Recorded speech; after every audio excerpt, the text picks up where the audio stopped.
Good morning, everyone. My name is Jeremy. I am the principal consultant of ATCEN, and welcome to ATCEN Webinar. Right? Our topic today is on tackling the coronavirus and how does BCP help. Okay, right? BCP, if you do not know, is business continuity planning. And with me today are two very distinguished gentlemen, right? Both of which I've known for quite some time. But before I introduce them, let me just tell you a little bit more about myself, okay, and the company I'm from. ATCEN, we are a training consulting firm. We work with a lot of MNCs and large local companies in Malaysia and around the region, right? As for myself, I am a chartered accountant, right? I have been, I started ATCEN, right, together with my partners more than 18 years ago, 2003. And today, what I do predominantly is I help a lot of organizations with their leadership management development, and also I do a lot of work in customer experience as well. Let me just introduce to you both the gentlemen that are with me today, okay?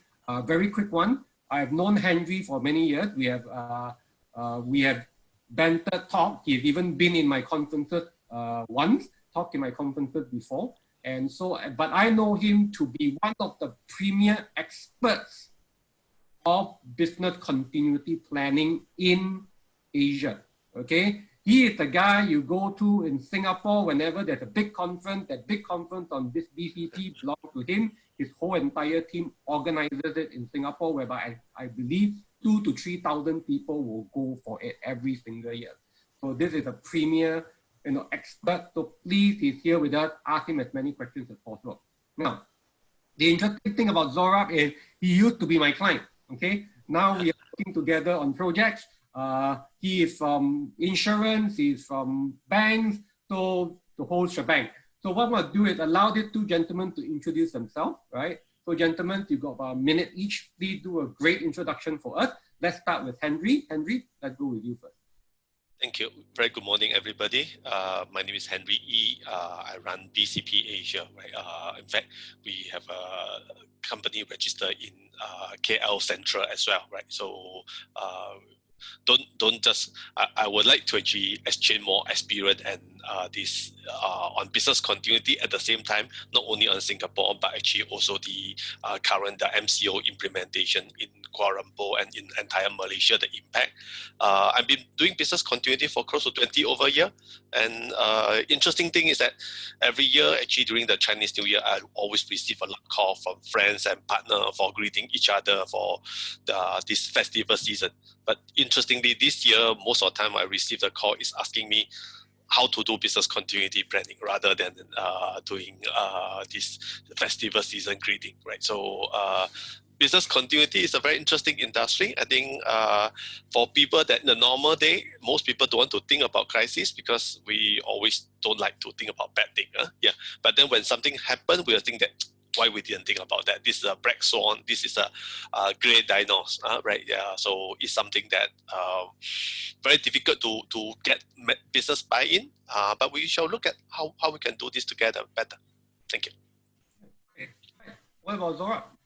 All right. Good morning, everyone. Really hoping that everybody's in the pink of health and staying positive through these challenging times. So very briefly about me, thanks for the introduction already, Jeremy. Yes, we were client relationship, now collaborative relationship, if you want to use it loosely.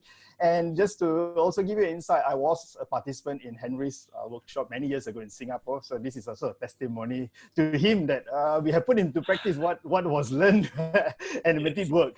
So after spending more than almost a quarter of my working life in multinationals, predominantly in the financial industry, insurance and banks, I've now stepped on my own, and I'm using this opportunity to share my experience. As what Henry said, business continuity planning or business continuity management, in essence, is really about risk mitigation. It's about how we look into the day-to-day worries that we have. What can we do? What can't we do? Is there anything within our control? What's beyond our control? And what can we plan for it? I mean, can we test it out and we see whether can we go through this? Because we know every day is a new learning. Today's world has evolved so much, and there's so much to learn out from this whole episode that we are all going through, not only Malaysia or Singapore, but the world. Yes. Over back to you, Jeremy. Right, thank you very much, Laura and Henry, for the great introduction. We are still having people coming in, but we will continue anyway. Right, so everyone, just for you to remember, if you got any question to ask, please ask it on the chat group, okay? Now, before we go any further, what I'd like to do is I'd just like to launch the poll for the day. For those of you who know my format, I'd like to know who my participants are in the room so that we can at least try as much as possible to address some of the issues that you have. So I'm going to launch a very simple poll. Please answer this, okay? Please answer this so that we know of the 70 people at the moment, okay, who you are and what do you plan to get from this session. So let me just launch the poll, okay? Right. Now, everyone on the screen, you will see the poll. You should be able to click on it. Just click on it, right? And you should get some results very soon. Okay, no one has voted yet, so please vote. There are two questions here. The first question I'm asking is your organization. How many people are there in your organization? So if your organization has over 1,000 employees, state that your organization has over 1,000 employees. Okay, 76 to 200 employees. At least we have a good idea what kind of size we are looking at. Okay, now again, right?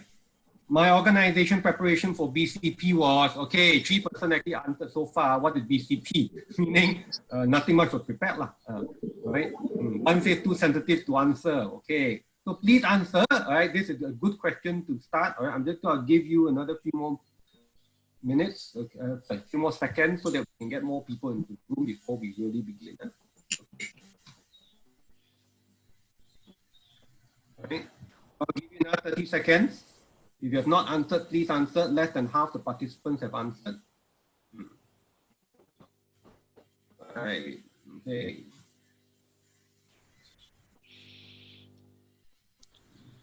Please answer the question. 2 questions. Just click. Okay. I'm quite sure the first question applies to everyone. If you are less than 10 employees, just put less than 10 employees. Okay. Right. Now, if you got questions for us, please put it into the chat box for the time being. Type it in. My team is here. My team will look and push the question to me. And okay, I'm going to end polling. 5, 4, 3, 2, 1. Okay, and just to share the results. Okay, this is about half the people answering. Slightly more than half. Right, most of the people in the room here have less than 10 employees expected. Okay, in general, most of the people here have 75 or less employees, or they work with organizations. So there's only like 6 individuals with 200. Wow, a very large percentage of the people who answered was their organization ready for BCP, right? I would say 22 of them, or 1%, said they were aware but never got round to it. 6 individuals here, or 14%, said they are newbies. Only 14% of the people who answered said that they were ready and have ran simulations previously. Okay, that means they were actually ready for this. They ran simulation previously. So, gentlemen, okay. Let's start with Henry. Henry, right? Singapore had just announced the circuit breaker, right, on the 7th. It started on the 7th of April. For Malaysia, we are nearly close to 3 weeks in, coming to 4 weeks already, right? Very, very soon we are coming to 4 weeks. As a matter of fact, today we are going to have an announcement on whether the government or the Prime Minister will make an announcement on whether the government is extending this for another 2 more weeks. Both countries have already come up with various stimulus package to ensure that we all are happy, safe, whatever it is, business as usual when this thing is over. But from the Singapore experience, how has it been for you so far? Okay, Henry? Yeah, Singapore is actually not really in the total lockdown, so that's why we call it the circuit breaker, right? The essential service actually still continue as per usual. The school is closed, right? So all other non-essential service itself, the office are closed. You're not allowed to open the office. Give an example. For example, you going to the barber, right? The telecommunication, all those power, water, supermarket is actually continue open. You can go to the barber actually for a haircut because that's considered essential, right? But you cannot go there and then do your dyeing of the color of your hair to yellow color or red color, which is I always wanted to, but they're not, right? So this is some of the thing that is different. People are allowed freely to actually leave the house, but they do not encourage you to do gathering or consume the food in the public space. Because I think one of these indicators that recently found out is that when we actually talk and also when we consume food together, right, it's actually the easiest cause of the spread of the infection virus, right? So these are some of the measures in place. So office that actually can work from home, I think everybody is connecting to work from home. People that cannot work from home, they're supposed to close if you're not non-essential service. So this is actually the situation in Singapore. So a lot of people life is actually affected. The kids is actually all supposed to actually do the home-based learning. So log into computer. So it's quite interesting that actually we do one of these trial a week before, which is on the Tuesday is from the junior college, secondary school on Wednesday, and primary school on the Thursday. They do the trial, and then the subsequent over the weekend they announce that we go to this home-based learning with the circuit breaker activated, and the subsequent week, Wednesday, they start all these things. So it's interesting that it's exactly on the framework that what we recommend is you do the test before you actually do the execution. So this is something that actually pretty interesting to watch and see how to do it. Of course, we still got some of the teething problem, but I think tend to get settled down pretty soon. The teacher and the kids still face some difficulty. For example, how to conduct physical training over the web-based, right, computer, and that I think it's still some difficulty, but I think some of the issue was being resolved. Some unexpected issue because of some of the security system that actually on some of the provider in the web-based learning, which is they do some of the amendment over the weekend. Yeah, so that's what happened. Yep. Right. I think a lot of the Malaysians here are very envious, because I heard that Singapore government still allowed us to go for allow you all to go for haircut. In Malaysia, look at the hair, right? Haircut were not deemed under essential services, so all of us are staying at home with very nice hairstyles. I mean, this is exactly what happened when the government of Malaysia actually announced the MCO. We call it Movement Control Order, right? It was not lockdown; it's a Movement Control Order, and because it was lax. First week, people started going out. People started going to the market. Lots of people started going to the market. What happened was we got another 2 weeks extension because of that. And of course, there were still a lot of cases happening around Malaysia. So, Zora, how has it been for you, over the last week, listening to what Singapore is having? Yeah, first I also agree that how I wish we all can get a haircut. This is like, One moment, I think no haircut. we will have a new hair fashion trend in Malaysia in no time. Going back to the 70s, the Boogies era, I guess, having rock and roll. Right, you were from that era, not me. You were from that era, not me. So what have I been doing actually over the last 3, or actually now day 24 in our whole MCO period? It's been actually quite interesting to a large extent. One is it has also given me opportunity to take a slower pace down. Some of you would know that actually from January to February and up till the MCO, I've been traveling around a bit, running sessions, and this break has given me an opportunity to also take a pause, review, and come up with actually new things along the way. I mean, same like what Henry said, this is also part of BCP, how we prepare for eventuality when things normalize in the future. What are some of the changes? So that's some of the things that are coming is a positive thing that's happening. It also allows me to learn. Of course, one of the few things to learn and to in this whole current 3 weeks is really about adapting to new technologies. How do I even step up in terms of the usage? Yes, I've been exposed to Zoom, for example, Blue Jeans, many other platforms that I used before, but there are salient features that we never used before. Now we have to even equip ourselves to get to know how to use this, how to figure out new technology. And the other part that I have not really used for a long while, although it's already there, I only use, for example, Grab for my rides. I've not used for food. So over the last 3 weeks, that's my newfound companion. Aside from online delivery, I've managed to discover 3 or 4 delivery services who can keep my provision from chicken to beef to vegetable to fruits to my groceries coming in. So it's keeping my business continuity plan in a sense going to make sure that I, myself, and my family are well protected. Of course, the other part is really about learning what's going to happen or what's happening in our world. I mean, let's look at industries. We know the industries are suffering, and I really empathize with all out there. It's tough for everybody. No one can say they are immune from it. Even big or small, you are part of the economic cycle, and we are part of the human society chain. So all of us will invariably be impacted one way or another. So it's tough. And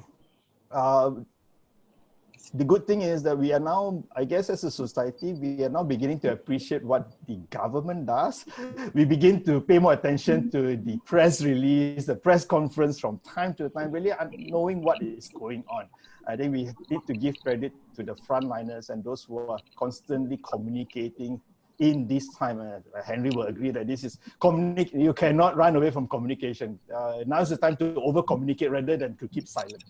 Yeah, and finally, it's around the world. I mean, this is a given opportunity for everyone to stay at home to look and see the world through the eyes of the television, of course.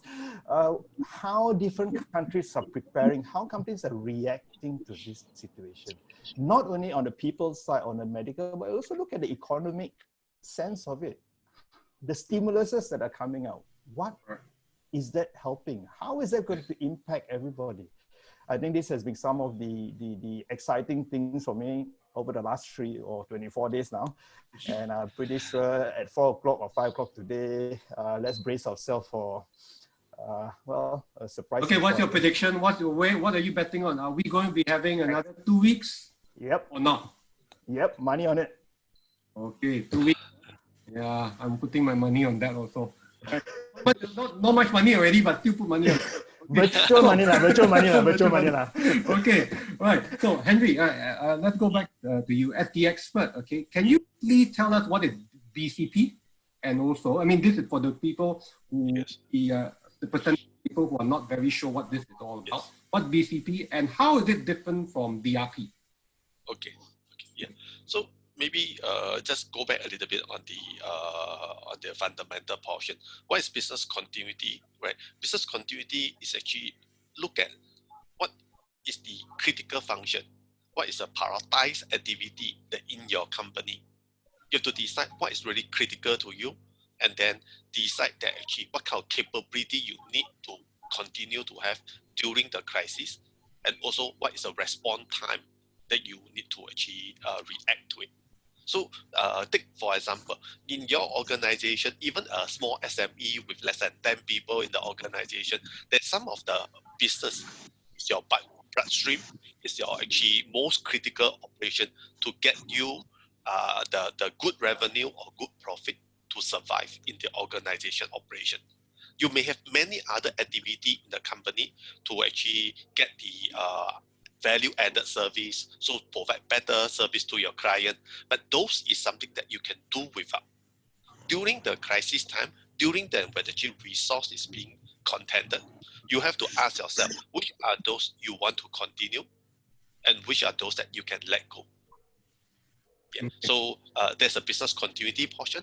Disaster recovery is more towards the IT system that how you actually support the entire business continuity.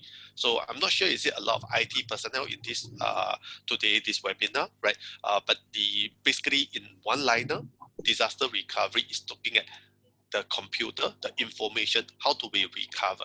So technically in this pandemic outbreak, it will not impact the IT system. The only thing is the IT system demand is actually ramp up, like what actually Zora mentioned, that we may not used to do a lot of those online platform because you are in your comfort zone itself that you don't need to, right? It's so easy to get food in KL and in many of the places in Malaysia. So why you need to dial it? You can just go there and see the which store is better, then you order your food. But at this current situation, you might actually need to explore to it. So the IT demand itself is being ramped up. I think the food delivery and auto service actually being ramped up as well, right? So they were faced with a more business challenge itself to deliver their service on top of the IT platform to deliver the service. So that is actually what business continuity is supposed to look at. Yeah. Okay. So, I want to ask you a question. In your years of experience, has there been any plans ever whereby so many things are down at the same time? Because a lot of the business continuity plans that I have had looked at, what has happened is they are very much for my organization. If a HQ goes down, if the building goes down, if some electricity goes down. But all these we know will usually be quite okay after a day or two. But in this particular case, we are really having a lockdown, MCO, right, or circuit breaker for close to a month now, maybe extended to even 6 weeks more. So has anyone ever planned for something like this so big? Okay, so maybe the first thing first is that in planning for business continuity, a few things we always assume, right? So one of these typical scenario is that you have to plan based on the worst case. You cannot plan based on, because a crisis happened, a pandemic outbreak is a worst case that actually outbreak, right? So in the worst case scenario itself, you have to assume two things. One scenario is that a lot of SME will plan for first scenario is that early in the morning when you push up your window and you look out in the KL city, you realize is that everybody is business as usual. The only one having crisis is your company. So it's a localized disaster because of fire, because of actually maybe a landsliding. Everybody after the heavy rain itself, it's still business as usual. But your place is actually landslide and covered by the mud itself. You cannot continue. So this is a localized disaster. So a lot of the small organization, they will have a business continuity, but it's focused on the localized crisis. Okay, so of course, this localized crisis could be as small as only your building that you're assuming, or you actually could be the entire village, or maybe a part of a zone in Kuala Lumpur. Right? So this is one of the scenario. Second scenario, that actually worst case scenario you will plan for is that you open up the window, you push out, you realize that entire city, entire country, or entire region itself is in crisis. So this is what, not because of this pandemic, but we always actually ask the user, which one is a scenario that you would need to plan for in your respective business.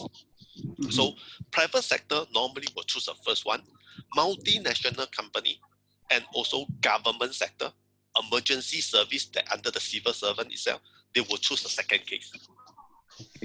Yeah, because actually, you can imagine the fire brigade itself. Actually, the worst case scenario is not one fire that happened in one building, but it's actually multiple buildings happen in Kuala Lumpur that they need to deal with the fire. So, or actually a kind of nature disaster that need them to activate all their resources to deal with the crisis at the same time. But coming to the second part of Jeremy's question, right? The current scenario in the pandemic outbreak is actually what I call worse than the worst case scenario, because it's a global pandemic. Yeah, and the only one that close to it that we can use as a mirror in the near history of our this is actually SARS that happened in 2003, which is like 17 years ago. Okay, right. So that is a closer, but that incident itself is actually outbreak in sometime also in December, although most of the country only recognize it in sometime in February, and it actually ended in sometime May when the weather get hot. Okay, so a lot of people still hoping that the weather could actually do some help of it. The other thing that's different from the magnitude of it is that the SARS actually impact about 8,000 plus people globally, which is the current situation is different. This COVID-19 already in fact close to 1.5 million people. So it's 100 times or 1,000 times more in this case. So Yes. The magnitude of it is different. So and also that what it means that because the magnitude is different, this virus and will actually with us for longer duration. That is something that actually yet to actually see from the development of the situation. Mm-hmm. Okay, right. No, because sometime last year I was reading an article, and in the article, I mean, this is me and my fascination with zombie. Yeah. I actually read in the article that the American government had a simulation on what if there was a zombie apocalypse. You know what I mean? Yes. Very, I was saying, wow, why? Why you even bother with such a simulation? But then when further I read the article, I started understanding it's not so much that there will be a zombie apocalypse, because I don't think any of us are turned to zombie. But the thing was, the whole thing about thinking about what if such a big scenario happened and we were trapped, okay?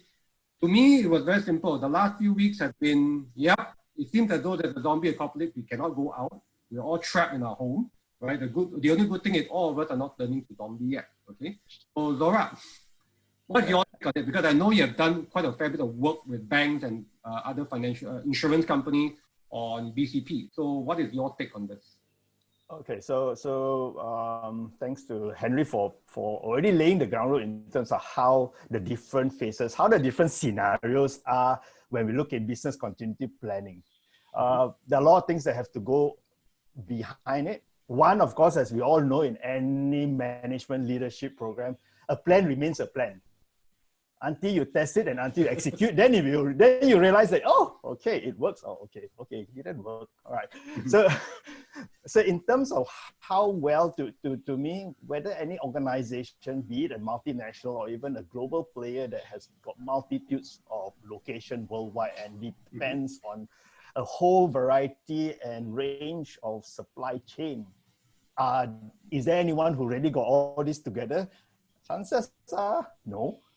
And from the years, even when I was practicing, even as far-fetched as we try to think, with all the assumptions that we put in place, no one would have come to this kind of scenario. I don't think we would ever come to this. And what has triggered the further development, I guess, over the years is through learning from the past. SARS, as Henry mentioned, is one lesson in the history of mankind that we use as a scenario. If you talk of pandemic, how do we even to use that learning to start planning ahead? Then come H1N1, that is on H1N1, H1N5 in 2011. And for those who are out here on this call, if you're in the financial industry, you will also realize that in 2011, Bank Negara Malaysia came out with an entire pandemic guideline that mirrors the World Health Organization's guidelines. In the WHO guidelines, there were actually structure given in terms of how you structure and how you declare, even from a code green, if you are using a code green legend, to a code red. They go through 6 phases of escalation. So we already have guidelines in place of how to deal with such things. The question, of course, is how many of us actually took notice, how many of us actually pay a lot of attention to go back into that basic document that we had already, right? Coming to 9 years now, to put it into a plan, to simulate it further. And that's on the pandemic. If you talk about on the non-pandemic side, in my experience, one of the most recent, I won't say recent, it's about a good 8 years now. How many of you can remember the Bangkok flood? The Thailand flood. Now, everybody is just took for granted, flood is, right? The flood happens up there in the north of Thailand, north of Bangkok. It's not going to impact me. We should all go on business as usual. Then voila, see what happens. Ask the automobile industry, ask all this logistics company, how much part dependent they were on certain parts. Those of you who are waiting for your Honda cars or Toyota cars, sorry, you had to wait for about 4 or 5 months, and the model upgrading also took a year later to be introduced. So these are the impact that we need to be aware. We are no longer living as on an island on our own, or we shouldn't be a kata di bawah tempurung for Malaysians. We need to be aware, we need to take cognizance about what is happening. We need to start looking at the entire big picture. Who are we dependent on? Who in the organization are the key persons or department that needs to be mobilized? There are a lot of essential functions and services that needs to run. There are also a lot of non-essential services that can take a back seat at this present moment. But they also have a role to play. I'm sure we will cover that later on. We will definitely cover that later, because already off my head, I'm really thinking of this, okay? You know, Laura, you come from the financial industry, I come from an SME, you know, to even have a spare person looking to BCP is already a big deal, right? This is something that we'll ask later on, you know. How do you want us to look into this kind of things when we are every day in operational mode, okay? But that I'll leave it to later. But my key question now, back to Henry, just for us to have a fuller spectrum of what this is about. Henry, what are some of the good practices of any company to ensure that we have even what I call a decent BCP plan in place? Okay, let's start with manufacturing or service. Not up to you which one to go, but at least give us some factors that if I'm in manufacturing, this is what I need to look at. If I'm in services, this is what I need to look at. Okay, yeah. So maybe the first thing that what I look at is the not on the industry first, right? So to have a proper or effective business continuity, we do not encourage company to plan based on the cause of disaster. So what I mean by cause of disaster is that you don't need to plan for fire, flooding, and all different this scenario, because there's too many of them. And if you plan for 1,001, the 1,002 will happen. Yeah. So what we normally do is in business continuity is that we plan for the impact. So what do you mean by the impact, right? So it could be that in the case of crisis, right, your loss of manpower. Maybe the crisis that triggering it is actually terrorism. Maybe actually because of this. On strike or whatever reason, or political unrest, right? But end of the day is that, do you actually lost your facility? Do you lost your people? Do you lost your data? Right? Or do you lose your supply chain? So these are the impact that you will feel it from the business side of it. So if you like this as typical example, I think we all know that in the lockdown, right? We do plan for pandemic, but I think the magnitude of it, most of us actually based on is that the scale of the SARS itself. Right, not actually on the lockdown in the case of this COVID-19. So the magnitude of it will be smaller. So that is one thing. But at least you have a plan that how you're going to get through on the pandemic outbreak. The second thing is that we in the terrorism itself, at one stage we were all very worried, and we need to plan for lockdown. Because lockdown in the case that, let's say actually a terrorist attack a CBD area, I don't want to use any city, right? Yeah. So any of the CBD area, and then you know the terrorist is down there, just like actually what happened in Mumbai incident.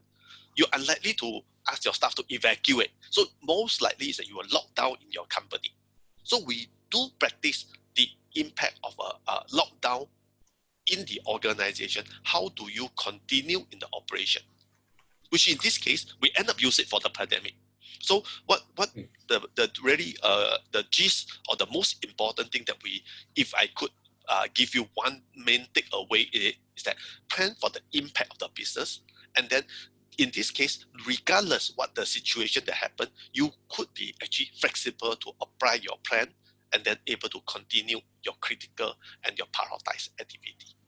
Okay, yeah, so this is what we normally do in business continuity. Plan for the impact, Yes, plan for the impact. And some people call it impact, and some people call it impact or the consequences, which is because the wording and the language itself is easier to understand in the consequences rather than impact. So on the second part of the Jeremy, your question is that in the what's the good practice in some of the industry like manufacturing or in the service sector, right? Yeah.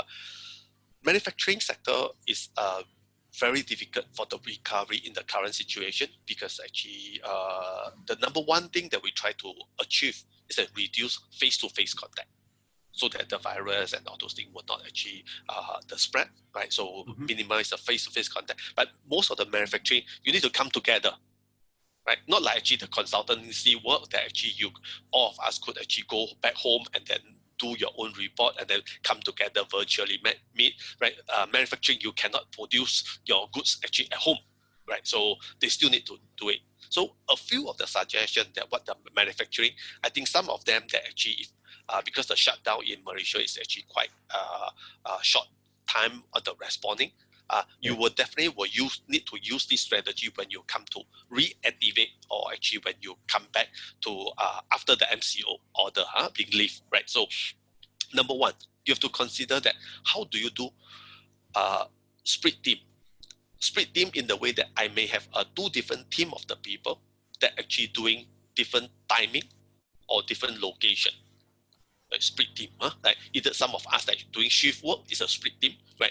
And then you can, the second thing you can consider is that you do zoning. You zone your area into multiple locations. So depends on the size and the number of staff you have. You zone it to multiple locations. So allow them to actually do work in the separate location and do not cross them. So in this case, in a way, you're restricting their movement in the specific area. So in case one group of them is infected, it will not spread it to the other group.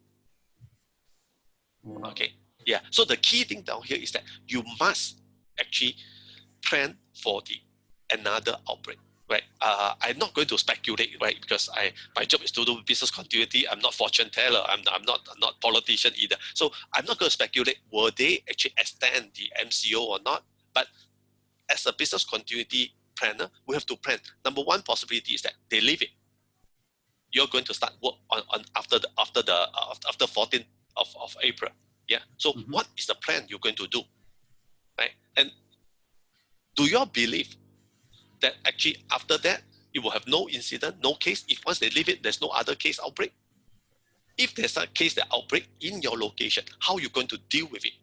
That is actually the time that really challenging your business continuity. Yeah. So and manufacturing, like what I say, actually is very taxing, right? Very difficult because you need the people come together. Yeah. Then the second situation is of course possible is that they extend it further, right? And then you need to deal with how do you continue in this operation itself if they're going to continue on that. I do know that in Malaysia there's actually some of the factory and some of them operation, they actually able to continue run certain operation with some of the tighter restriction and control, which is possible. So you probably have to work with authority if the second situation happens. Yeah. Service sector, in the case that service sector that actually happened on this, I think if you are possible to work from home, I would really recommend that you at least to break to more than at least 2 teams, right? So you can have 2 or 3 teams will be even better, and let your team of people either work from home or work from the office. In case the outbreak that happened in your organization, it will not be all the egg in one basket.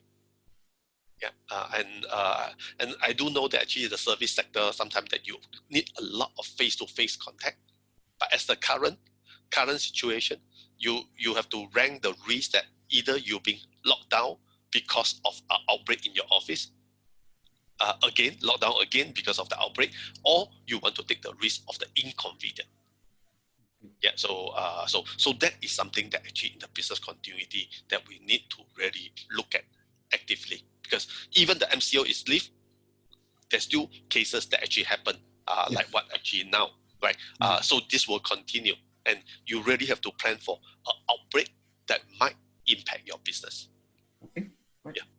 Yeah. There's a lot of learning down there, from impact to plan for the impact. Okay, so don't plan for the disaster, plan for how it impacts the whole entire supply chain or your organization.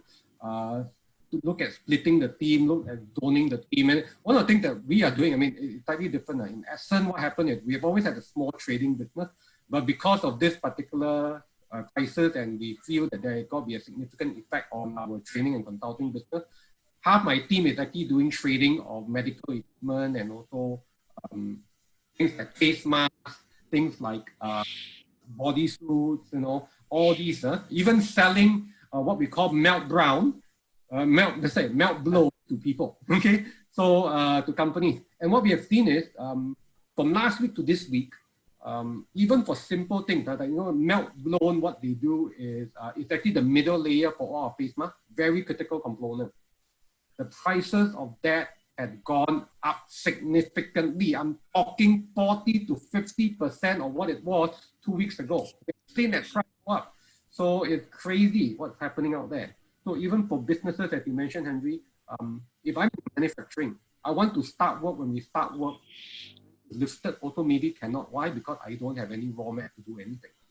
Exactly. Yes. So I know you, as you mentioned, you're from the financial industry. So can you please tell us what are some of the things you have seen our government, Bank Negara, or whoever body have pushed out there to ensure that there is a continuity of some sort? Okay, so thanks. So maybe I will just also put back to the context as a big picture first, based on my learning and experience. For me, I sum up in 7 broad categories in terms of best practices that any organization needs to have. First is regarding governance. The governance that you have within the organization, things like, do you have a policy? Do you even, like what Henry said, you start with a business impact analysis. I use a BIA terminology for the consequences. Do you have a terms of reference for a committee?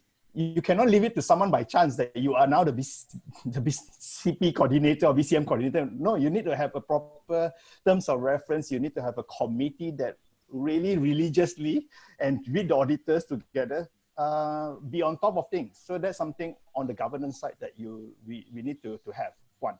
Second is the structure. What is the structure that you need to start thinking of? You don't have one now.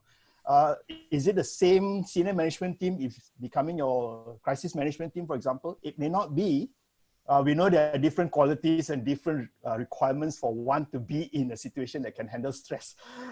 Should a code red situation like this happen, you may want to think of that. You may also want to think of a business continuing management secretariat, a BCC that will support the crisis management team to make decisions. That's the second part. Third will be in the escalation. Do you have an escalation plan in place? There must be an escalation procedure. Escalation meaning if there's, for example, a fire that's burning in one corner of the room, the first escalation, of course, is the first, you just use a fire extinguisher to extinguish. But what if it prolongs? What is the process involved for one to take it up and escalate up to the crisis management team or the recovery director, for instance, to call the shot? What will be the next? This is very technical, I know, in terms of business continuity, but these are structures that, for me, these are best practices to share.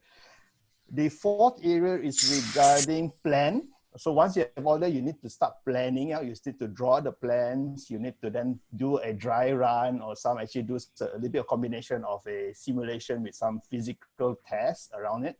After that, you then go into the fifth step. Once you come out from the test, review it, what worked, what didn't work, what can you improve, update accordingly. Don't keep it aside for don't know how many years until you scramble for it, make it accessible. So those are the fifth step that you need to do. And the second last is really about communication. You cannot run away. Your best practice needs to evolve around communication. One, from a company's perspective, who is your press media relations officer? You need to establish that from the onset. You need to give enough training for that person. You need to have all your templates or all the other communication plan ready. Don't think of it at the moment to craft. You know who are your PR agency, who are the news agency, how do you get it to your customers, how do you get to your employees? These are all important measures. I mean, during a crisis, communication is one form of comforting and assurance to your customers as well as your employees. We cannot run away from that. And finally, well, I think it's really about still, as what Henry said, it's the other part. Don't just plan all the way until how you manage, but it's about how you then go back to normal. It's the normalization phase. Is it an abrupt or is it a phase out normalization? So the cycle has not completed. This is a full cycle of business continuity planning. So that I'll start with that. And for the service industry, and as I said earlier on, We are thankful in the financial industry. You don't mind, can you just go through the 7 again very quickly? We have governance, structure. Mhm. We have escalation. Mhm. We have plan and testing. Mhm. We have 5th is review and updating. The 6th is communication, and 7 is normalization. Mm. Right, and as you were saying, for the service and also manufacturing. Okay, so for a service, service, as what Henry has pointed out, service industry is probably slightly better off compared to manufacturing because we are able to provide services offline or not fully dependent on your machines and processes to get things and output for your solutions. Mm-hmm. Mm-hmm. And in the service industry, if I look at the financial, the banking and insurance, we are fortunate in that sense in Malaysia. Bank Negara has constantly issued guidelines, and the governance in terms of compliance, risk management is very strong. So we are very fortunate that you have that. And if you can see over this period of time, even the authorities are using some of the guidelines to make sure that things work. We are fortunate that the government didn't go on a full lockdown or a full curfew. They also look in the way, to me, I take it, they also look at when they say about essential services, it's likened to in the corporate sector, what are the key essential services or business function that need to operate. So at least they allowed the medical field, which is, for example, key important, the security, the food. Otherwise, there will be a chaos. Everybody will be fighting for one another. I mean, that's our basic needs. If you don't have food on the table, chaos will happen. So I see this as the analogy of how the service industry is still able to continue. And the very fact, as you said, like, for example, training and advisors, consultants like us, this form of approach still makes it work. Ask Henry, ask myself, can we guide someone through a current plan even though I'm not in your office? Yes, we have the technology now. We have the technology to go through. So there is still an output related end in mind for service industry, even though through this period of time. But the thing is, I mean, there's a lot of things. Both of you have said a lot of things. And my quick question is, okay, hold on. Before I ask the question, I just want to make sure of a few things. Everyone, right, I'm just going to call out your name if you do not mind, because I want everyone to have their full name. I've got an individual with a Japanese name in here. Can you please identify yourself, rename yourself? I've got people called SC, SL. Can you please rename it so that at least you know who is it? I got iPhone 1, I got 2 iPhones, just iPhone only. Can you please rename yourself? And of course, Naughty Wolf, can you please rename yourself? Okay, right. So that would be great. Please rename yourself so that we know who you are. Now, also in the room, we've got quite a few individuals here. I mean, I recognize the name. I'm not sure this is who they are. But Tuti, please ask questions later on. And I know if this is Professor Krishnamurti, he's also in the room. Professor Krishnamurti actually wrote a book on the whole entire, well, remember our MH that went down? Well, he wrote the whole book on it. Okay, so I mean, you may want to ask him, you may want to ask some questions later on. And then notice some of our clients are here as well, right, from small and big companies. So please feel free to ask questions. If you want to ask questions, put it in the chat, or else later I will allow you to ask questions provided you raise your hands. Okay. Even if you have a question now that you want to ask, you can also raise your hand and I'll come to you in a moment. All you need to do is highlight in the participant area. You go to click the participant button. You will see there's a list of participants on there. You can change your name there, number one. Second thing you can do is you can either say yes, no, or raise your hand, and then I'll come to you and allow you to ask a question. Okay. We will, this is one of the security that we are doing. We are not allowing everyone to unmute themselves. Only the co-host will be able to unmute you, right? Myself included. Now, very quick one. Both of you mentioned a lot of things on there. Okay, Henry, I am only a small SME, less than 100 people. How like that? So many things to do. So what is your recommendation to organizations like us, whereby we are small, we are not big, and this is, so for some business owners will say, it seems like a very costly exercise in a plan that may or may not happen. So therefore, they keep it at the back of their mind, and when it happens, you will handle it all. So Yes. What's your response to that? Yes. Yeah. Correct. Yes. This is in fact is the cost is always one of the problem because money is always a problem. Yeah. But I used to say this, that if you actually have $1 million, right, you can do $1 million business continuity program. But if you only have $1,000, right, or 1,000 ringgit, you can do 1,000 ringgit actually business continuity program as well, right? And it's not a rocket science that you need to commit at the end of the day, but it's more like you need to actually commit the time and the resources and the people thinking manpower to work on it, right?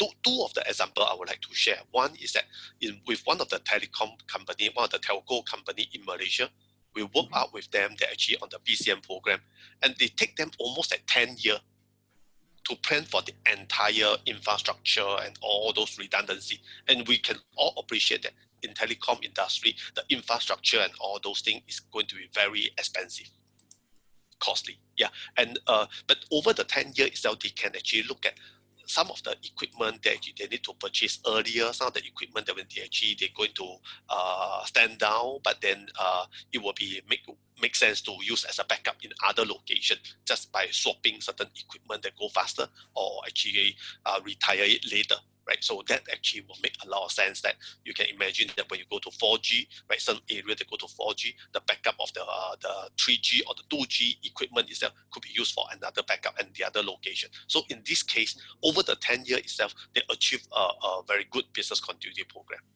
So the important thing is that you must take the baby step that actually once the baby start to learn the first step, who know that which baby when they have the first baby step, eventually they can run the Olympics or they can run the marathon, right? Yeah, so nobody at that time will think about it, but without the baby step, the first step itself, confirm they will not be able to walk or even run later on. Yeah. Okay. Yeah. So who are the good people to select? I mean, okay, I have a small organization. Let's just say, okay, I go for the person who's in charge of OSHA, for example. Is that a good person to select? Because, the OSHA precaution thinking, is it more or less the same as BCP? And the other thing is, how involved should top management be with the whole entire process? Yes. Yes. So this is exactly the second case that I'm saying that. So in the case that you actually have a very tight budget itself, right? The other organization have very tight budget. What they do is that they actually just send the senior management itself to attend one training itself to know the leadership itself, what the business continuity people need to actually involve as a senior manager. Right, the training program, like what actually Zorat mentioned just now, is that I need to provide the leadership as a CEO. So I need to know in the case of crisis, which are those things that I need to decide. I need to know actually what is the prioritized activity, because end of the day, I'm the business owner. I have to make that decision. So I need to make this decision. But the detail of writing the procedure, the SOP and those things, then the project manager or the BCM manager that appoint to it can then start work on the detail.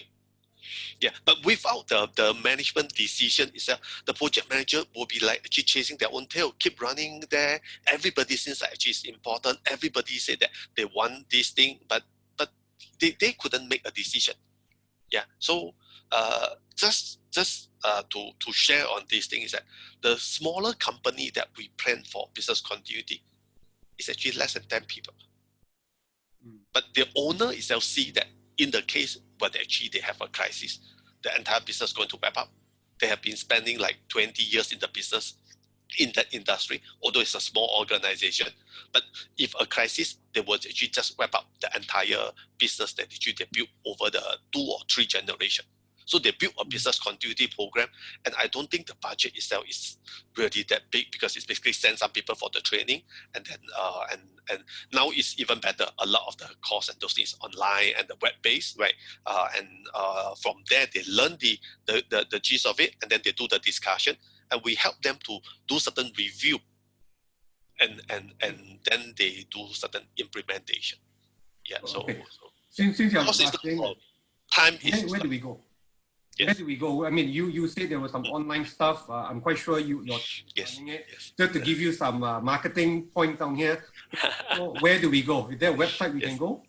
Yes, you can check on my website bcpasia.com, right? On this, right? Yeah. Not especially at this case, I don't want to be seen as actually like trying to leverage on the this crisis of pandemic that actually to do marketing. But a few things that actually just actually echo a few of the point that what we mentioned. Number one thing is that you need to consider the leadership.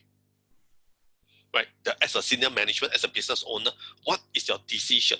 Right, no decision is a bad decision. You can make a midway decision. You can make a overreact decision, and then adjust it later on is fine. Yeah, but no decision is bad. So leadership, and then second thing is that I think Zora also mentioned that is that do the business impact to decide what is critical function, what is your impact in the business, and then subsequently, once you write the plan itself, you can do the testing and the exercise. Yeah, and it's always worthwhile to get a second pair or the third pair of the eye to review and audit your plan, because we all know that if you're writing an article, right, it's very easily you make some very simple and very obvious mistake, but somehow you just don't see it. But another person will able straight away tell you, say, why you didn't think about this? Yeah, so second pair of eye or the third party reviewing will be very helpful in that. Yeah, so and all these are actually with some of those costs itself that are actually available, and we do it even the web based itself, right? Yeah, and I'm not so sure at this moment because HRDF is actually most of the cost is actually physical training. So when the MCO is leave, we are happy to do that. But at this moment, I'm not sure that the web based is subsidized. But web based cost normally not as expensive. So right. Just to answer that, HRDF has come up with some guidelines for web based. They have amended it 1 week after they come out, revised it. The points are there, but it's still a little bit of question here and there. I'm quite sure they will be coming up with something more concrete. Now, let's go to Zora. You don't mind, okay? Since you have been doing BCP for a little while and you have some experience in it, what are some of, I'm just taking a question you was asked in a comment, okay? Yeah. I'm not sure who asked it because the name is not there. The question was initially directed at Henry, but I'm going to give you, Zora, a chance to answer this question. Okay, what are some of the BCP we can prepare as a family? Come again, sorry. What are some of the BCP for family? Because yes, we have talked about for organization, for company, large and small, but for family, so, no, is there any BCP for family? Oh, of course. Okay, so for those of you who... So for those of you who joined the call much earlier, actually over the last 3 weeks, I have in some way put in place some of my own family BCP. And I'll tell you how it works, right? So if we talk about family, let's talk about a few things. One is we have to look into the well-being and welfare of everyone in the family. So I'm already out from the insurance industry, but I want to say one of the BCP is actually having insurance. Whether you have medical insurance, whether you have insurance for the home, actually now, like it or not, the risk is actually escalating. We know, no crime, but actually the exposure to fire may be higher because everybody now becoming a master chef at home. You never know this kind of master chef, what will happen to the kitchen, right? And it can be a nighttime explosion, a gas tank, and you may be in fire. And this is the last thing that you want, that you have to fork out money on your own to even repair a house, let alone getting a contractor to come in at this moment. So that's one form of BCP. The other BCP is really about food. How do you start planning? Yeah, let's not be the ones who go and panic buy and hoard everything into your living room, your pantry, your bedroom, etc., full of toilet rolls, for example, that the whole world has gone into. How do you plan? What do you need? Start. Like for me, online purchase, the slots don't open up instantly. The slots open up periodically. So we know what do we need. What are the essentials that I need to survive? What is it that we eat? What is it that we don't like to eat? What is it that we can, okay lah, don't have to eat now. We can forego this kind of luxury for a while. Thirdly, equipment. is a Wi-Fi? Like for example, am I paying the bill so that these services remain connected? Cars, am I also occasionally running the engine, although we are not supposed to go out? As simple as that in terms of family. Am I keeping myself healthy? Yes. It's also a form of BCP. How do you make yourself healthy? There are a lot of home exercise that you can do. Don't have to go jogging out there. The world champion, for example, Nicole David, can do everything indoor, 15 minutes workout. Why can't we? I do running on a sport, for example, every alternate days for 20 minutes. I believe by the time we get out at MCO, I should be fitter than before. So that's one of the things that the benefit from this. And finally, if I look at those who are already going a lot to go on travels, holidays, actually a lot of family forget. There's also a DCP that you have in place. Besides just buying insurance, do you load everybody into one plane? We have learned since as professor on the call, we know from MH370, there are a lot of learnings from there as well. Hence, a lot of organization and also family can start thinking about that. Do we travel as a whole big family? Do you have a will in place? I know it's a taboo, but really, do you have a will in place? And there's so many more things that we can think of that I know I cannot cover. And a simple thing as the other one is, the last thing, do you even have your own fire evacuation plan for your family? Do you know, or does the family know, where is your assembly point in case of a fire to the house? Okay? Okay. Thank you. Thank you. Henry, I'm just also coming back to one of the questions that was asked from the participants in the chat. Going back to what you were referring to in terms of splitting the team, rotating the team, right? The question here is, does that mean that the non-working half doesn't do anything, or they are doing different things? Yes. Clarify that a little bit. Yes, correct. Yeah. So let's say actually we talk about the first one, actually the split team. Split team. So you can split team in a different way. One is about different location. So if you possible to, like the manufacturing sector, we talk about, or service sector, if you can have 2 different locations, you split them to 2 different operations. If you cannot, in your existing premises, zone it to 2 different zones, zone A and zone B. So I just let you have a better imagination, because I can't draw a picture down here, right? So imagine that actually in the university that we all been to before, right?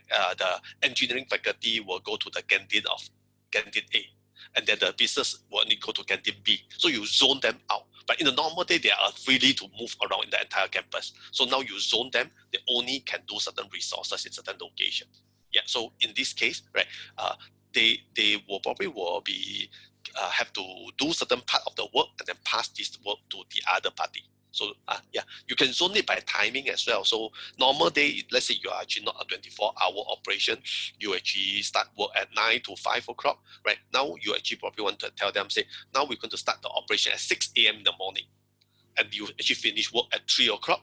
The other group of people that come in actually at 3:30, and then they work until like 7 p.m. or 8 p.m. in the night. So you're actually using timing to be a zone itself. In between, the cleaning and then hand over, make sure that desanitization, deep in cleaning is very important to prevent that actually cross-infection. Yeah, so this are those situations that possible to actually still doing it. You may used to be work 8 hours a day, now you only work 7 hours a day, so that actually spread in the operation. Productivity may be lower, but in this case, actually a lot of companies realize that the staff willing to put in more and help to produce more, right? Like actually many of our clients when we talk to, the staff actually really put in more, motivation is high, and then they actually produce more than usual. And I see companies that in the manufacturing food industry ramp up the production more than 30% as per normal day. The second situation is that if some of the business do not have 2 locations, they have to let some of the team work from home. So in this case, they have to take turn, right? This week I work in the office, and you work in the home, right? So work from home, some of them the productivity may be affected. So you have to actually schedule your work. Is that what you think you have to do at home, and then what I think that you can do in the office?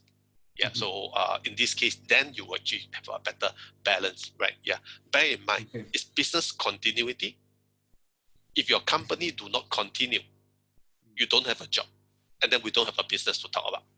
Yeah, so and the employee itself, end of the day, will lose a job, and then that is a lose-lose situation.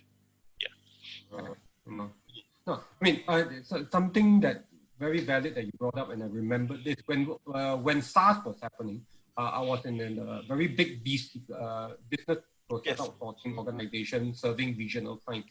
I remember one of the things that we did was we actually had our KL. Half the team was in KL, the other half of the team actually had to move all the way down to Cyberjaya. Yes. We had to work in two separate teams. But what I remember from that situation was we forgot one thing. We forgot that just because we split the people, it doesn't mean that these people don't stay together. Because we have a lot of people who may be renting places, staying together because they may not be from KL, so they moved to KL, so they work together, stay together. And some of these people were going back to the same house, okay, or the same apartment, even though one team was in KL and the other team was in Cyberjaya. And it made us realize very quickly that we had to look at the whole entire process again. That was one key learning that I remember based on what you mentioned. But the key thing here, and I'm going to go back to some of these questions here.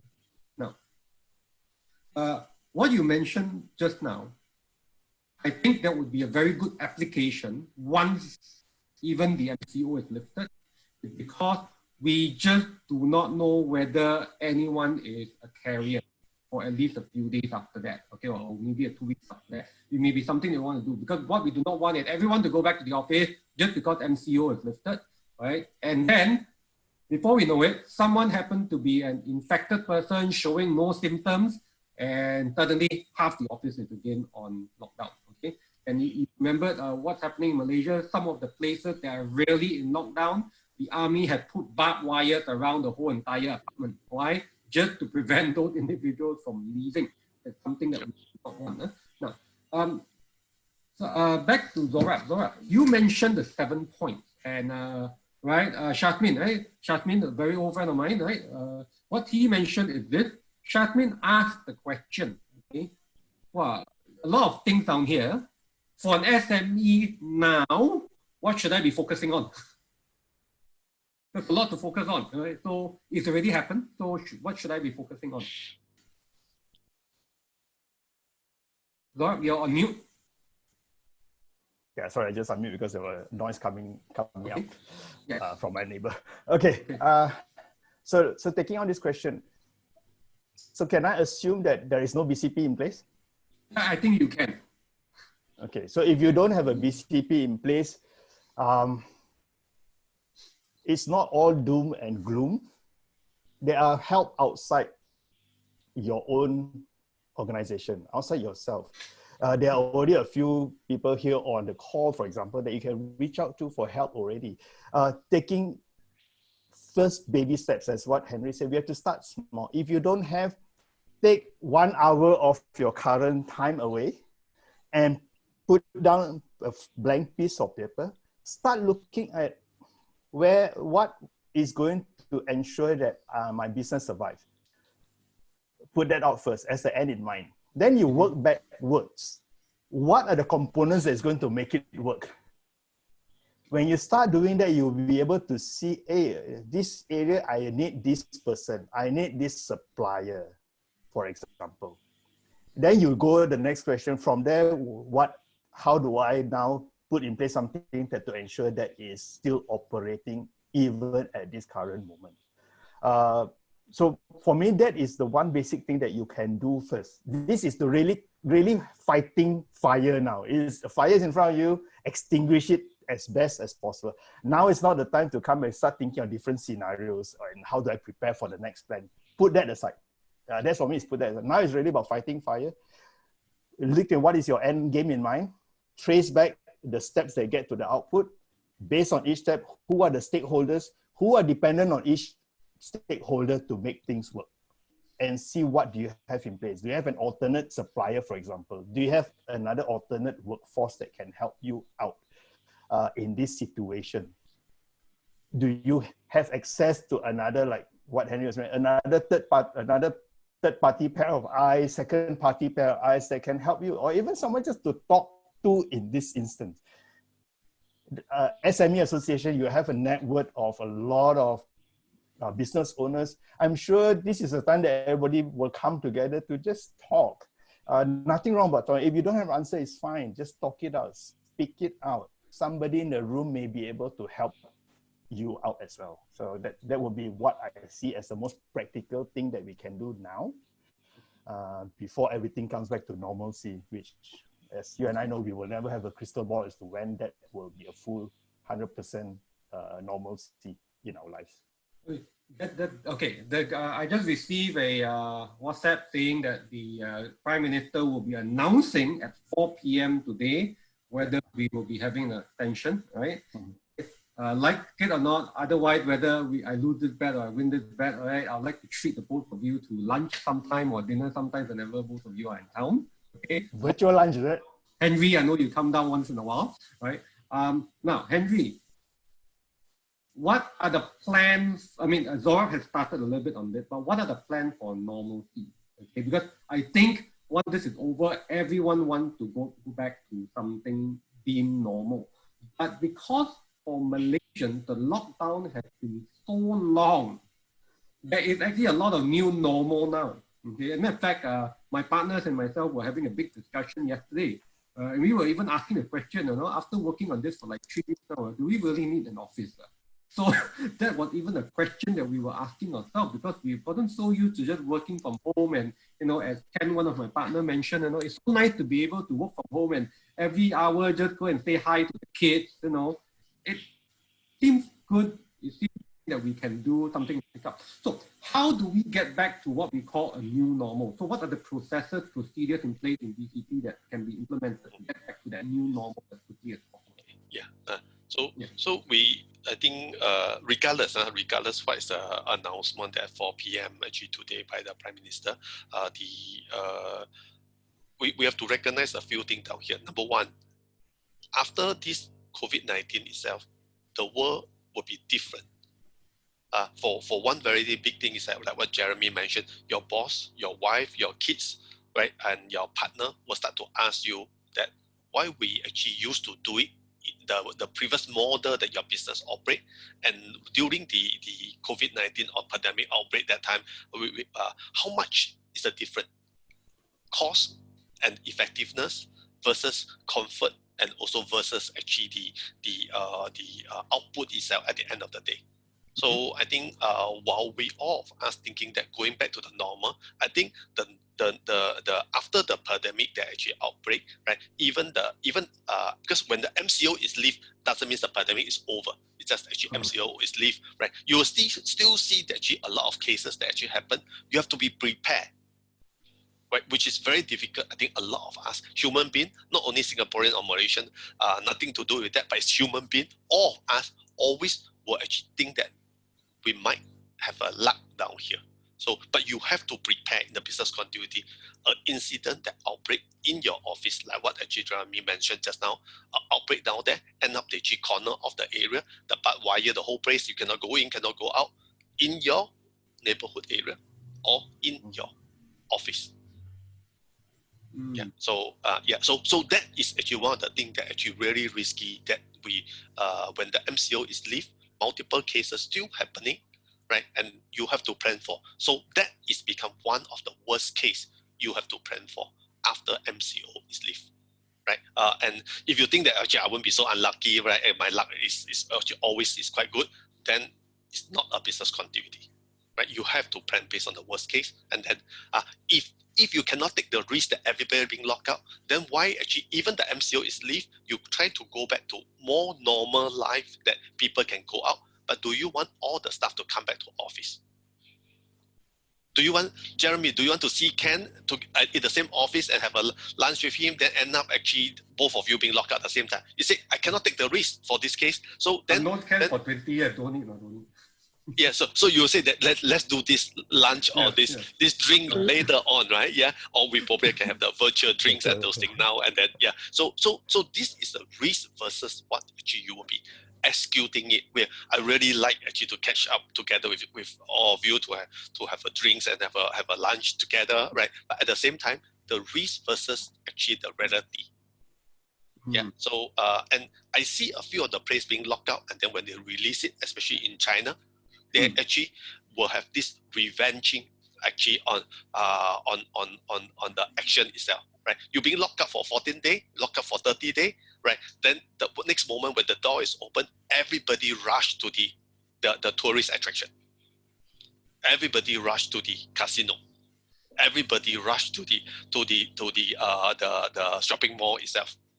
If an outbreak at that place, you will just see a second wave of it, and all the effort on the last 28 days itself that being locked down is actually all wasted.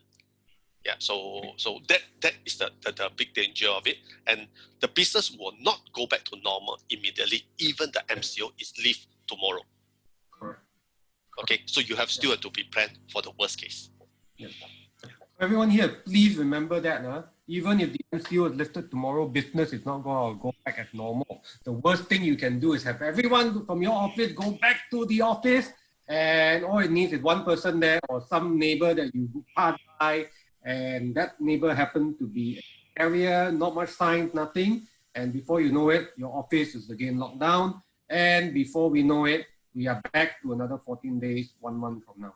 Okay, that is something I think no one wants to have. Now, Zora has very nicely put up in the chat, put down some areas that we can go and look for it. Okay, in terms of the WHO guidelines, the Bank Negara Malaysia circular on H1N1 that came out in 2011. So please take a look at it. Right, that would be great. Now, I would like to ask this. I would like to ask this very critical question. Okay, especially to Henry, because you have done so many of this. Okay, what are some of the the key?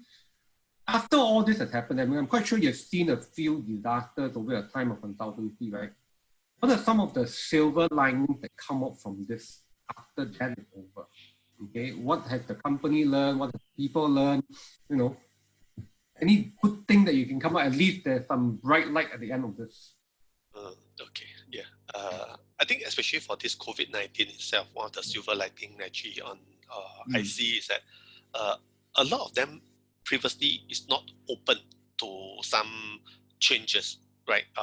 Like for example, e-learning, right? Even up to today, I think there's still a bit of difference that classroom learning versus actually the e-learning itself, right? But I also start to convince myself that actually there's certain part of the work can be done actually electronically, virtually. Give you an example, right? For me, actually, to do a presentation to the senior management itself, right? Most of the time, the senior management only can have a time that actually like 3 weeks down the road. But to arrange a virtual presentation that everybody can just sit in front of a computer, and that presentation only going to be like 30 minutes or 15 minutes, right? Can be arranged anytime when everybody log in. So one of these very good things is that a lot of us start to exposed to something that we used to be not in our comfort zone, that we don't want to actually to try out. Right? Just like actually Zora very interestingly mentioned that actually he don't use GrabFood before, and now he will do it GrabFood, right? And I know many of them that actually in KL used to be not use any of this Uber previously or the Grab because actually everybody have a car. Right, when you're traveling, someone will come and pick you up. But once you use it, you realize that asking someone that actually your loved one to come and pick you up, but if you get a Grab itself, you're only 20 ringgit, right? It's you thought that actually it's always a taxi fare itself. So you never try it, you never know it. So actually, with this itself, it allows all of us actually try out something that actually very differently. Yeah, electronic working, right? Do you need such a big office, right? And also that the other thing that I realized is that we start to monitor delivery rather than the time that you spend. Yeah, it used to be actually, you look at the staff, that very good staff, they come very punctual at 9 o'clock, leave at 6 o'clock or 8 o'clock, then they leave, right? This staff is very good, right? But now it's like you don't see them how long, but it's how responsive they are. What are the work they deliver? It becomes more transparent. Who are a good worker? Who do the work itself? Who is only the postman that getting other people's job just passing around? because it's become very obvious actually now that so this is actually really a very good thing that we all learn, right? And not to look at the crisis only on the negative side. What Winston Churchill always said, that get the best thing out of the worst crisis, right? So and we learn from there that actually how can you from here improve on the work process? Yeah, and Dorab, any comments? You know, we have been locked up, MCO. I always call it lockdown MCO for a much longer time. So what do you see as some of the silver linings? Okay. Now, anyone once or has answered, please, if you've got any question, please ask. Okay, I will allow you to unmute yourself in the next few moments. Okay, so please ask the question. Let's go. Right, Zora? All right, thanks. So, well, as what Henry has put it, and using Winston Churchill, we also heard of this phrase: in every crisis, there will be victory. And this phase will also pass. This phase is proven in the whole human history that all this will pass. We have survived. Humans survive. We are born to survive, right? Until the last day on earth. Now, the silver lining from my perspective is one is really from the humility part. The humility part has shown that all of us are vulnerable, regardless of who you are, the capacity, the capability. We are equally vulnerable to this. This is an invisible war. We do not know where this virus is, and it doesn't discriminate. So that's one thing. So we are all in this together. That's the silver lining that I see. And with this, then comes the next part that we always talk about. We talk about change mindset. This has accelerated the change that we've all struggled with. A lot of leadership gurus, a lot of all the HR practitioners trying to say change management. Well, I think the situation has forced this and make it much easier for the organization, for the leadership, all the way down to across the board, in accepting new way of working, in accepting new way of delivering certain methods, for example. And we can see the requirements of being more agile and being more resilient is starting to show its real value in terms of what we have been talking about. So I see that the silver lining goes beyond just this. The silver lining for me is it's a wake-up call that now calls for action across board, across industry, across culture. It doesn't matter who you are, in coming together to work as one. That is one of the greatest silver lining that I see. We are now all in this together, and we are all playing a part. Every little part that we do, regardless of your industry and where you are going to contribute to this recovery, one. And we are also going to learn how we can start leveraging and tapping on each other's strengths to make things work.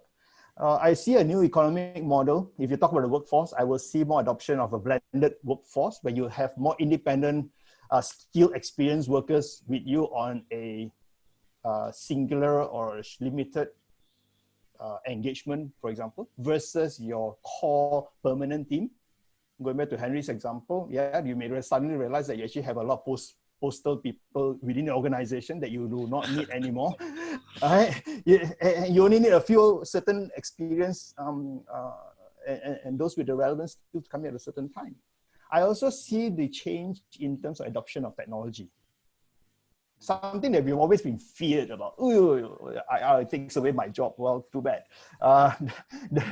The bad news is that technology is here to stay, and we are seeing how technology is already helping many organizations. Look at China, they've introduced a QR just to track and make sure that you're safe in every point, to enable contact tracing, for example. Who would have heard of this? Many of us are still fearful, hey, phone can, put QR, security can. But my other details can be hacked or not. Well, I think, as I said earlier, let's not be over paranoid about all these things. And there's so many things to learn from this, as I said, and I really hope that we can all continue to have a conversation that support one another and keep holding to what these 3 S's that we've been seeing, the 3 S in a good sense, in terms of stay home, stop the spread, save lives. Very well said. Very well said. Thank you very much. Now, anyone, okay, remember we are saving life by staying at home, okay? So please, if you got any questions, raise your hand. I'm just going to go down quickly. Yeah? If you got any questions, raise your hand. I see a very wide group of people. I'm here. Okay, I've been wanting to work from home. Okay. Okay. Hold on. I'm just going to ask this question from Sudi Mahayudin. Okay. I've been wanting to work from home, and my dream had come true. Okay. I became a freelance consultant since 2006. I need to travel to conduct trainings and in various venues. But now, due to the current crisis, training, business and delivery would also have changed a lot. What is the best BCP for a freelance consultant like me to face these new challenges? Okay, anyone would like to answer? Gentlemen? You see in the chat box? Yep. Maybe I give a little bit of my input, and then you guys can actually add on to it. Yeah, okay. I think Susie, right? Actually, So, two things I will actually really recommend. One is that, of course, conducting the training now is like a lot of them will still have a concern. Even the MCO is lifted to have a classroom training that actually close contact. So social distancing still be practiced. So you have to expect that you won't be actually like previously getting a class of 20 or even 40 people is too risky. It's not worth it for you and not worth it for the client to do it as well. So likely is that you have to do more either small class training if you really have to be face-to-face. If not, you have to go on to online. Okay, online training. Yeah, so I think this part, a lot of us, you will be expected. So delivery mode and the people communication mode used to be there when someone to talk about certain thing, let's catch up for a coffee and discuss this face-to-face. That's going to be changed. Okay, yeah, that's one part. Second portion of it is that look at the need itself. What I mean by look at the need itself, the need will change in the first place. When actually the MCO lifted, what the company first thing think about is doing training? No, that is not the right. All the bosses and all the actually the management, the first thing will think about is that how do I continue running in my operation? And like all my banker, some of you know me for will know that previously I worked in the banking industry. All my friends in the banking industry and all those actually banker will tell you, right? The economic for the 2020 is going to be negative, downwards, or even go into the recession. So we have to look at the need itself down here, right? So chances is that the need with the market changes itself. The demand from your client, will it still remain the same? Will it increase or will it reduce? That is the part that you have to consider. Before you plumb into it, say, okay, I can do this, right? You have to look at what is the impact to the entire market and how do you adjust yourself to meet the needs itself, what your client require. Then you can actually proceed and move further from there. Which is what we in ATCEN are doing since the impact happened. Personally, I discussed it with my team, and we felt that there wasn't going to be much training consulting work happening for us in the next few months. Which is why we decided to move half the team over to the trading side of it, whereby we are doing, like I mentioned before, medical equipment and masks and things like that. But doing a lot of overseas market, but at the same time still doing some local market as well. Okay. So, any input on that? Since you are also a freelance consultant these days. I came into, as you say, welcome me to the dark side at the wrong time. Well, here I am enjoying corporate life over the last 20 years, then jump into the freelance space. Well, actually, for me, apart from what has been shared, I mean, I concur with all of you. For my advice for those who are now in the similar situation as I am, if you can, now this is a question, if you can, and you have heard some other webinars before, if you have cash flow, you have enough cash flow buffer, you can use this period of time to contribute differently. To me, it's about now sharing your experiences, it's offering help, really from bottom. It doesn't mean that it's going to be monetary reward, but start to help. Don't take it as though this is going to be my opportunity to earn money. No, so Henry said, this is not the time. use this time to reflect and say, let me offer my experience. I mean, not to put in, well, to take the spotlight, but this came about for me, to be on this panel, actually spark off from the last session.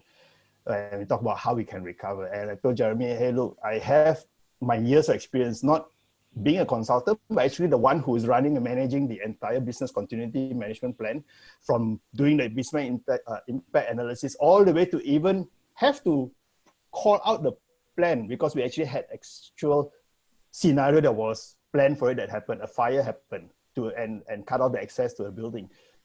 Let me use this experience to just share. I mean, as you know, the more we share, the more we grow together, the better the society is eventually.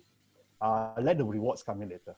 So just, to me, just stay resilient, stay positive, look at what other ways and means that you can contribute. Definitely. Right. Thank you very much, gentlemen. Now, any other questions? I'm looking for questions. Hold on. What's the best idea to execute practical training via e-learning? I think that is one question that we can address separately, right? Now, anyone here would like to ask a question? Because let me just scroll down into the participants list. Anybody? Because we do have a lot of very people from various backgrounds here. I'm looking at the names. I know where they are from. Some are very large organizations. Some are smaller organizations. Quite a few of them are business owners. Not everyone is Malaysian here. Quite a few of them are actually from Singapore. So I'm not sure whether, Henry, you're calling your team of people here as well. Quite a few of them are from Singapore as well. So if anyone you would like to ask a question, please do, right? Please do ask questions. And I'm still going to go have a quick look whether I missed out anything, right, from the chat list. Anyone, anything? If not, we are coming to our 90 minutes.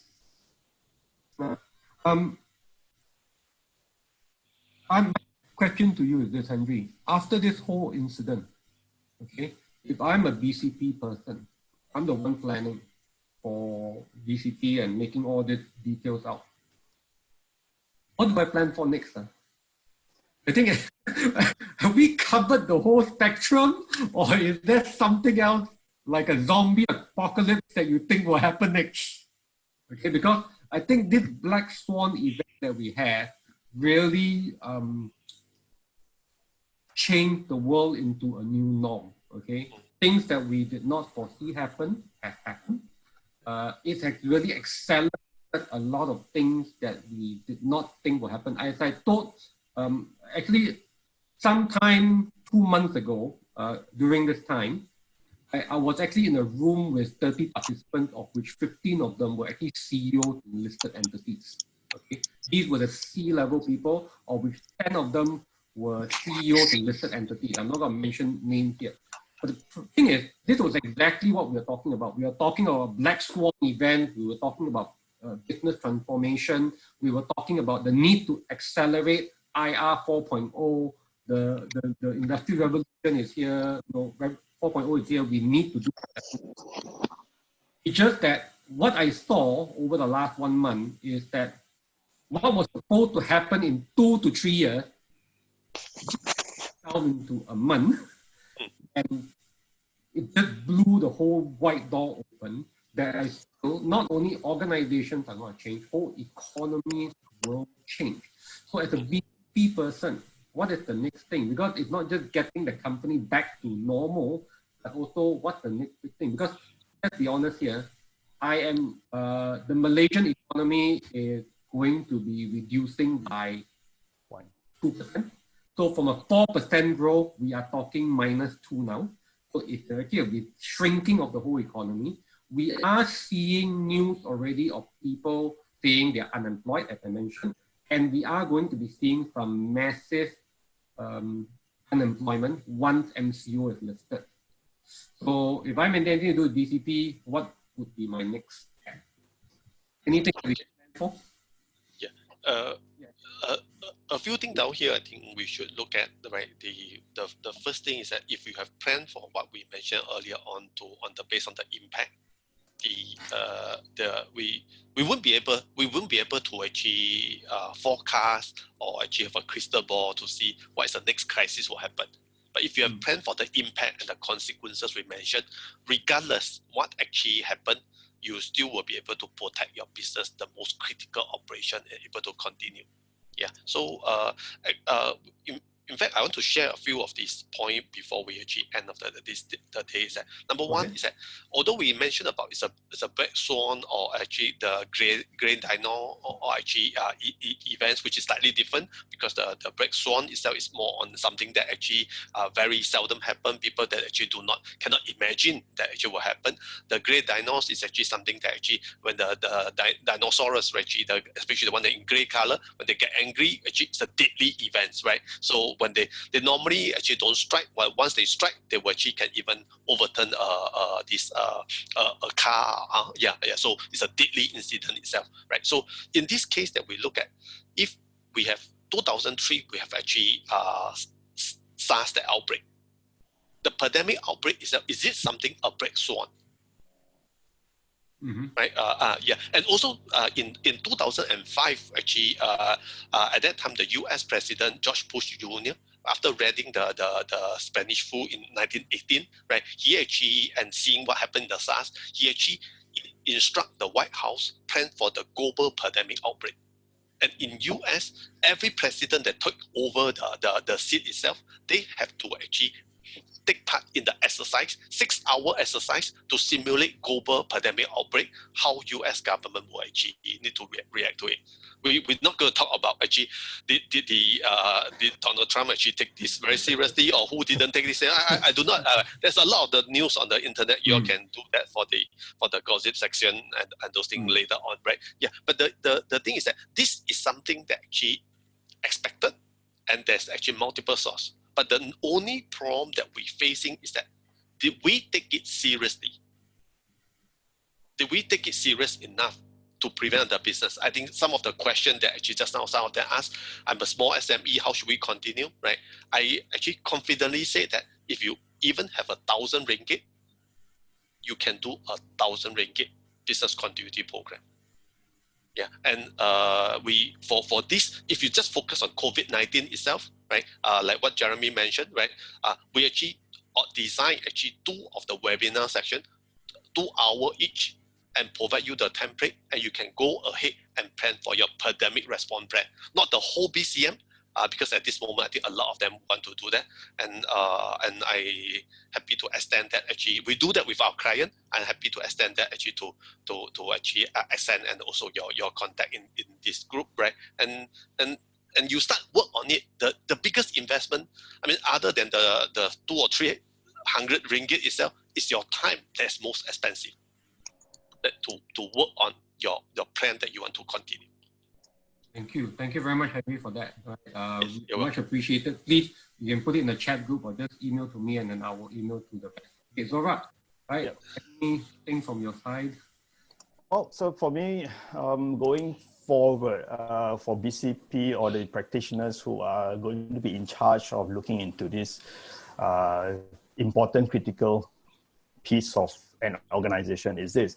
One, I will see that whoever it is will need to put on a learning mindset. And this is going to be an accelerated learning mindset. We talk about the future ready skills. We talk about IR 4.0, Industrial Revolution 4.0. One of the key areas that we now need to prepare and equip ourselves is beyond just knowing what technology is out there. It's really about risk and governance in this whole cyber world. This is another invisible threat that no one can see or feel beyond just pandemic. So the risk and governance, the technical capability, for me is something that you need to invest yourself. If you're a person leading the entire, or you're responsible for it, equip yourself with that.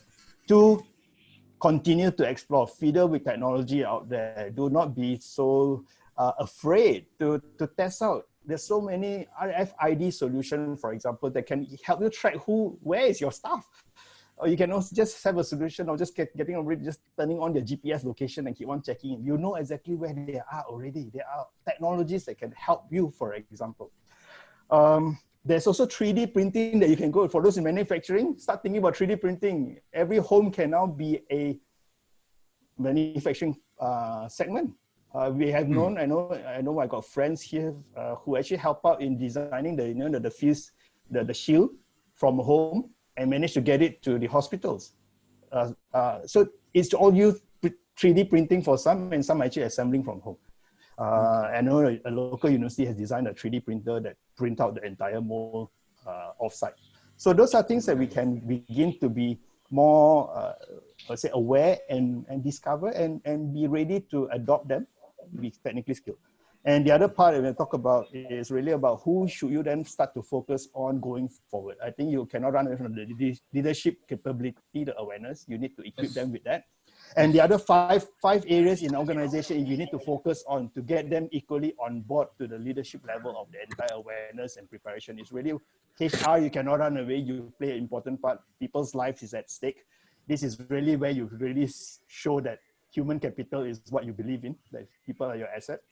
Corporate communication, you cannot run away. You have more role to play, as I said, communication. Mm-hmm. Yes.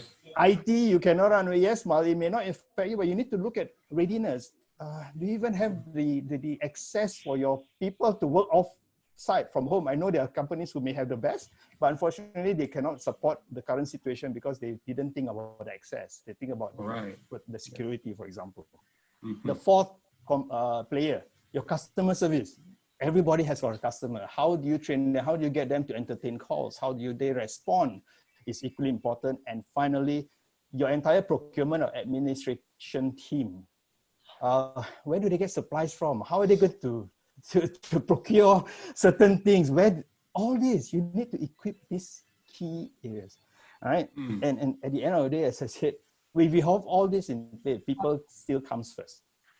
Survival, dependent people come first, and let's all make business continuity management or BCP a culture in your organization. Everyone remember there's got to be a lot more, I mean, the prediction is there's got to be a lot more black swans in the background. You know, it's got to be coming, it seems to be coming very regularly these days. And because we are so integrated these days, you know, whatever happened in one part of the world affects us somehow or other, right? Please be prepared. Now, I've got Penny Ng here. If you don't mind, gentlemen, can I just take another 10 more minutes of the time? I promise I'll end this in 10 minutes. Okay. I'm really forcing them to do this. Penny, are you online, Penny? Yeah, I'm online. Can you hear me? Yes, we can. Right? Can you just ask your question here on logistics? Penny? Yeah. Okay, can you just ask your question directly to the panelists? Yeah, actually, I want to ask, because the logistic line, it will be very directly affected by any manufacturing or other services due to their business all now was slowing down. So it will affect the logistic line very directly, and the cost also getting higher, just like the flight for airplane, because there was a lot of cancellation. So we are having higher costs.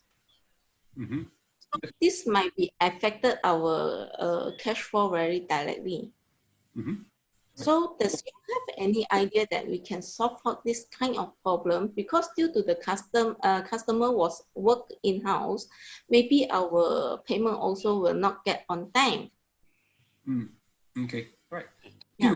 Thank you. I think, okay, let's put it into two phases. First, how do companies involved in logistics, supply chain industry, what are some of the things they can do for BCP? And one thing I think we did not touch on, is there any such thing as BCP for finance? You know, money. Right? So what are some of the things that you can give us in terms of tips for money and also for the supply chain? Let's go. Anyone want to go ahead first? Yeah, no problem. No, yeah, I'll take that first. Yeah. Okay. I think a few areas that we have to look at is like some of the industry, after the MCO lifted, your supply your workload will increase. Some of them, the workload will reduce, right? Depends on, right? Yeah, and the increase and reduce all depends on the demand of the industry and from your client itself.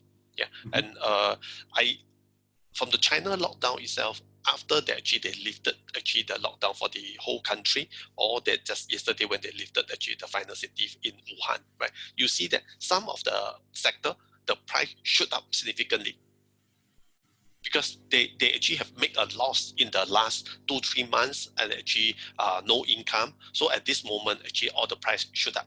I think Jeremy gave an example about the material, raw material, therefore making masks and all those things, right? Because of demand increase, it shoot up.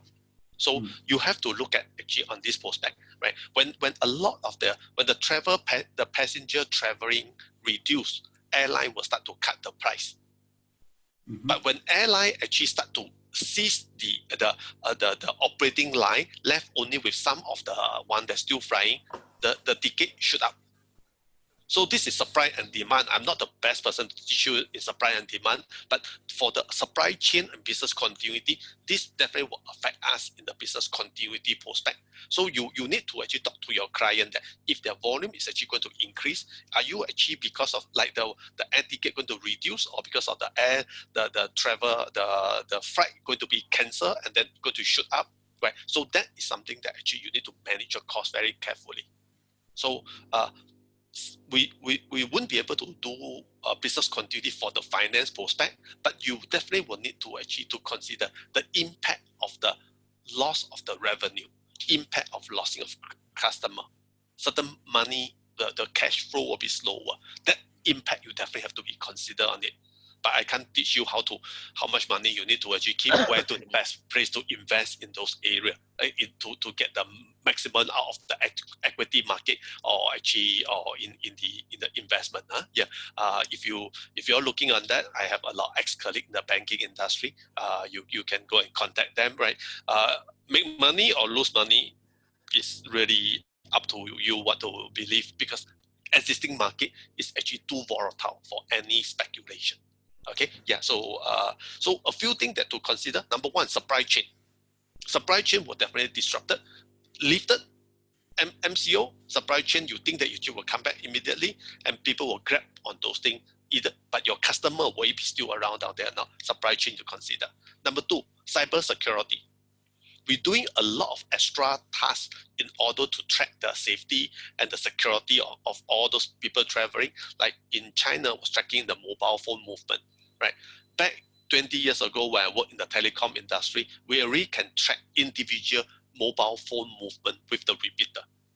But there's a lot of security concern itself, because I do know where you travel at every point of time. It may be being misused for political reason, it may be misused for the security reason, or it may be used by your wife or your husband to track where do you go to, right? You say you go for a meeting, Jeremy, but how come you turn up to be actually in some place that you're not supposed to be, right? Yeah. So that is a security concern. So bear in mind, with a prolonged crisis, security, cyber security it will come in place. Authority use it for the right reason, but then there's some people who use it for different reason. If the data being leaked to the hacker world on the dark web itself, right, it will trigger another issue, right? And then the third thing that you should look at is stability. Stability of the political environment, your business environment, your staff mentally, and also their financially. So I think that is the biggest challenge that we will be facing, and I don't think that this pandemic will be over when the MCO is lifted, either the 14th day later or actually on the 14th of this month, right? Yeah, it's going to still take quite a while, and we have to prepare for a prolonged crisis. Yeah. So everyone, just a quick reminder, it's not going to be over just because MCO is listed. It's going to continue. There's going to be a lot of issues because we are not the only one in this, right? Many countries are in this at the moment, and some countries have not even called for any MCO or circuit breaker yet. They may call for it after we open, and then we have another crisis, because we may be getting supply from that. But Zorab, anything that you want? Yeah. So just to add on to Penny's question, well, I'm not here to be able to solve you. I'm not an expert in the financial realm, not in the logistics, but this is one thing I can offer in terms of to think about. There's certain things that we cannot do, but there's certain things that we can do now. One of the things that we can do is to start rethinking the business operation model that you have. You talk about delivery logistics. You're dependent on your own trucks. You're depending on vehicles going out. Can you start looking into the examples of the Ubers, the Grab, how they utilize not their own vehicles, but to get delivery going? That's one. Two, you talk about payment. How are you going to get collection, etc.? Can you start looking into e-payment gateways that uses credit cards, not online bank? so that it enables your customer to prolong their credit a bit longer to pay you. So these are the two things that I can offer. And finally, if you talk about cash flow, I guess it goes back to financial planning. You need an expert to help you with that. Whether you put all your 100% into one basket, that's something that you need to approach a financial planner to help you out. Anyone else? Any questions? Okay, any questions? This is Chong Ming. Maybe it's not a question. My name is Chong Ming. Actually, I work in the telecom sectors. Since you all have touched on the financial, I shared this how the telecom also handle the financial aspects. Okay. So, and when the BCP activated or the COVID activated, one of the financial things that we look at it is to make sure that we quickly captured all the deliverables that is high revenue, because you need to have the revenue to survive. So there's one dashboard we start tracking it. I'm sharing also because I think this is a good session that I also wanted to share. The other aspects is that we are also working on the bigger telecom sectors, where in the global telecom sectors is we also start tracking. It's extended to BCP. It's still related to BCP. Is how much revenue matches to the activities subsequently. You need to prepare your resources. This is an extended planning. So these are some of the things that we actually making sure that we are able to survive well. Yes. Yeah. Actually, Jeremy, can I just add on? Oh, sorry. Yeah, go ahead. Yeah, go ahead. Sorry. So just even last night, for those of you who are diligently now looking at CNN, Bloomberg, etc., even Disney is rethinking a business model. How do you get their movies out to the masses now? Nobody's going back to the cinema. It's the same thing. Their Disney Plus, they have only 50 million subscribers. Do they limit to that, or is it going to be pay-per-view? So they start sparking new ways of delivering, if I can use it loosely. So yeah, learn from it as well. Yeah, and if I remember correctly, Disney Plus was actually just introduced late last year or early this year, right? Something like that. Yeah. So they must be kind of get a lot of subscribers. Yes, Henry. Yes. Yeah. Correct. Yeah. So I think what actually Chong Ming mentioned that is actually very important, right? Business need to survive. You need to actually survive to see the sunrise tomorrow.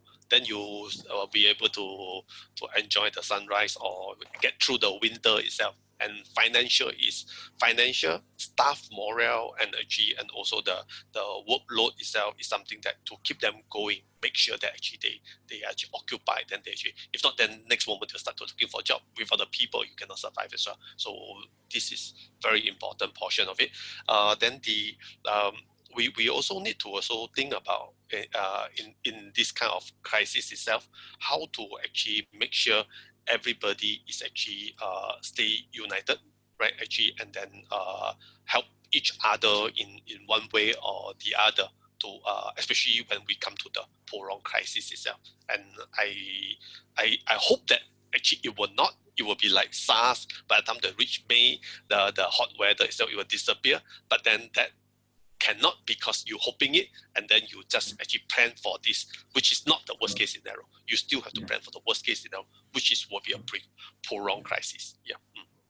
We definitely do not want to be what Donald Trump was a month ago, crossing his fingers and just saying, yeah, in the hot weather, the virus will kill itself, basically. Yes. So we basically need to plan for it. Now, everyone, right? Thank you very much for being here with us, right? Great pleasure to have Henry and also Zorab here to share with us. I'm still going to leave the room open, okay? And I will unmute everyone. Everyone, once we stop the recording, which we will in a few seconds, right? I'm going to unmute the room, okay? Anyone can talk to anybody, but please, if you got nothing to say, nothing to contribute, please just mute yourself back.